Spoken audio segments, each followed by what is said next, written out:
دیکھیے بڑی بڑی کمپنیز کے سی ای اوز یا مینیجرز ہمیں اکثر کہتے ہیں کہ میں فلاں ورکر کو ایک تو موٹیویشنل جملے کہتا ہوں، بس تھوڑی سی حوصلہ افزائی کے بعد وہ کمپنی کی جانب سے دی گئی ٹائم لیمٹ کے اندر 100% ریزلٹس دیتا ہے۔ اس ورکر کو جو بھی ٹاسک دیا جائے، جو بھی مشن دیا جائے، وہ فوراً ڈیلیور کرتا ہے، اکمپلش کرتا ہے۔ اور دوسری جانب اسے دیکھیے، یہ ایسا کام چور اور نکما ورکر ہے کہ اسے بھی وہی موٹیویشنل جملے 100 بار کہتا ہوں، بار بار فاؤنڈ بھی کرتا ہوں، لیکن یہ پھر بھی وقت پر اہداف اکمپلش نہیں کر پاتا، گولز کو اچیو نہیں کر پاتا۔ اور مجال ہے کہ میرے موٹیویشنل جملوں کا اس کے دل پر کچھ اثر ہو۔ میں تو بس اس کے رویے سے تنگ آ گیا ہوں بھائی، یہ تو یا تو ہماری کمپنی سے مخلص ہی نہیں ہے، سنسیئر ہی نہیں ہے، یا اس میں ٹیلنٹ ہی نہیں ہے۔ میں ایسے نکمے اور نااہل اور سست لوگوں کو ہمیشہ سیک کر دیا کرتا ہوں۔ اب یہ باس اور یہ لیڈر یا یہ مینیجر یا سی ای او یہ بڑے ناز و افتخار سے یہ کہہ رہا ہوتا ہے کہ ہم تو ایسے ورکرز کو فوراً نکال دیتے ہیں، ان کی ضرورت ہی نہیں ہے ہمیں۔ جب ہمارے ہاں ٹریننگ ہو رہی ہوتی ہے اور ٹریننگ کے دوران ایسے مینیجرز یا کمپنیز کے سی ای اوز کے ایسے جملے ان کے ورکرز کے حوالے سے میں سنتا ہوں تو میری ان سے یہی گزارش ہوتی ہے، میں ان سے یہی کہتا ہوں، مینیجر صاحب ممکن ہے ہیومن ٹیمپرمنٹس کی سائنس سے جہالت کی بنیاد پر تو نے اپنی آرگنائزیشن کو ایک انتہائی ٹیلنٹڈ اور وفادار ورکر سے محروم کر دیا ہو، مجھے اس بات کا علم ہی نہ ہو۔ وہ جو تیرے 2 جملوں سے موٹیویشن حاصل کر لیتا ہے، عین ممکن ہے وہ کھلیرک مزاج کا انسان ہو، اور جسے تو نے سیک کر دیا ہے وہ میلنکولک مزاج کا انتہائی ٹیلنٹڈ، مخلص اور باوفا ورکر ہو۔ میلنکولک ٹیمپرمنٹ کا انسان انتہائی ذہین بھی ہوتا ہے، ٹیلنٹڈ بھی ہوتا ہے اور وفادار بھی ہوتا ہے۔ بس فرق صرف اتنا ہے کہ کھلیرک چونکہ ایک لیڈر مزاج انسان ہوتا ہے، اس سے کام نکلوانے کے لیے کوئی تفصیلی عقلی دلائل دینے کی ضرورت نہیں ہوتی۔ ایک کھلیرک مزاج کے انسان کو موٹیویٹ کرنے کے لیے بہت زیادہ لاجیکل دلائل دینے کی ضرورت نہیں ہوتی،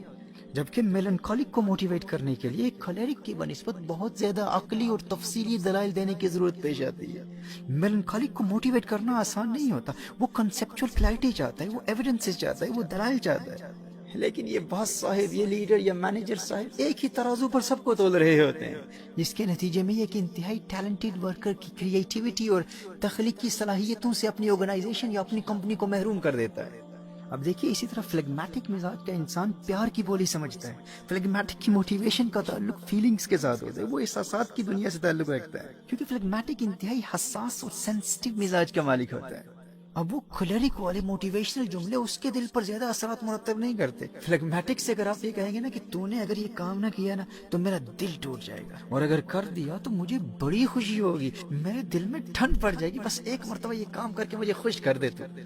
ہم فلیگمیٹک جو پیار کی بولی سمجھتا ہے وہ آپ کا دل خوش کرنے کے لیے آپ کے انہی جملوں پر اپنی جان لگا دے گا، کیونکہ فلیگمیٹک کی موٹیویشن کا تعلق فیلنگز کے ساتھ ہوتا ہے، قلبی جذبات و احساسات کے ساتھ ہوتا ہے۔ لیکن یہی پیار بھرے جملے آپ کسی کھلیرک پر استعمال کر کے دیکھیں کہ اگر یہ کام نہ کیا تو میرا دل ٹوٹ جائے گا، اور کر دیا تو میرے دل میں ٹھنڈ پڑ جائے گی، وہ کہے گا بھائی تیرے دل میں ٹھنڈ پڑے یا آگ لگے، مجھے اس سے کیا تعلق، یہ فضول باتیں مجھ سے نہ کر، مجھے بس کام بتا اور ٹائم لیمٹ بتا، ڈیڈ لائن بتا، کام کس وقت مکمل کرنا ہے، کیونکہ وہ پروجیکٹ بیسڈ ہوتا ہے نا، اسے کام سے تعلق ہے، اس کا تعلق احساسات اور قلبی جذبات سے ہوتا ہی نہیں ہے، پیار کی بولی وہ سمجھتا ہی نہیں ہے۔ اب جو پہلی مرتبہ ٹیمپرمنٹس کی سائنس کے بارے میں سن رہے ہیں، اس فن کے بارے میں سن رہے ہیں، وہ سوچ رہے ہوں گے کہ بھائی تشخیص کیسے کی جائے، کیسے پتہ چلے کہ کس کا مزاج کیا ہے، اور ان ٹیمپرمنٹس کی علامات اور صفات کیا ہے، بھائی کیسے پتہ چلے گا کہ کون میلنکولک ہے، فلیگمیٹک ہے، کون سینگوین ہے، کون کلیرک ہے، اس کی صفات اور اس کے اسٹرینتھس اور ویکنیسز کو جاننے کا طریقہ کیا ہے۔ آپ کے لیے یہی خوشخبری ہے کہ اس چینل کے ذریعے اس فن کو پڑھانے کا ہم باقاعدہ آغاز کر رہے ہیں، جس میں ڈیٹیل لیسن کے ساتھ آپ کو مکمل طور پر بتایا جائے گا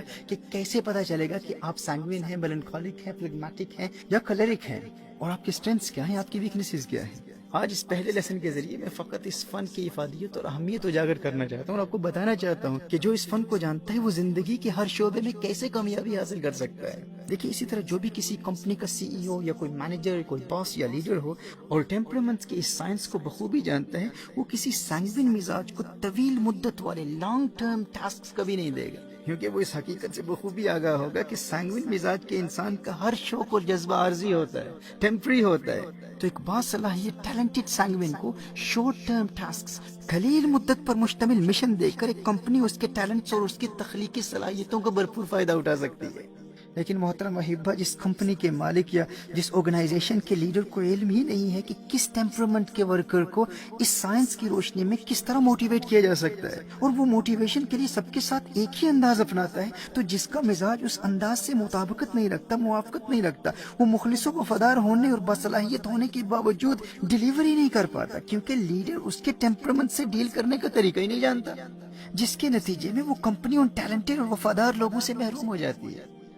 اگر اس علم کو آپ باقاعدہ سیکھ لیں گے نا، تو چھوٹی چھوٹی پرابلم سے لے کر ڈومیسٹک پرابلم سے لے کر گھریلو اختلافات سے لے کر ساس بہو کے جھگڑے، بیوی اور شوہر کے درمیان روز روز کے اختلافات، بچوں اور والدین کے مابین ریلیشن شپ پرابلمز، استاد اور شاگرد کے مابین پیدا ہونے والی نفرتیں، اور گھر میں بھائی بہنوں کے جھگڑوں سے لے کر بڑی بڑی انٹرنیشنل کمپنیز اور آرگنائزیشنز کے مسائل کا حل اسی ٹیمپرمنٹس کی سائنس میں ہے۔